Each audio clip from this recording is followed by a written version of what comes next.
as I keep looking at these paints. Now there's a green.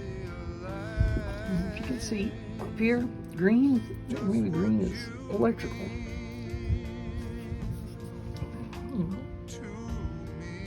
Light blue, pink, dark blue, purple, pink, light blue, light blue up there. So what's all that color coding mean in the truck? Someone checked on specs and puts their little mark down. Leave a comment and let me know. Thanks. Thumbs up, subscribe, share, leave a comment. Appreciate it.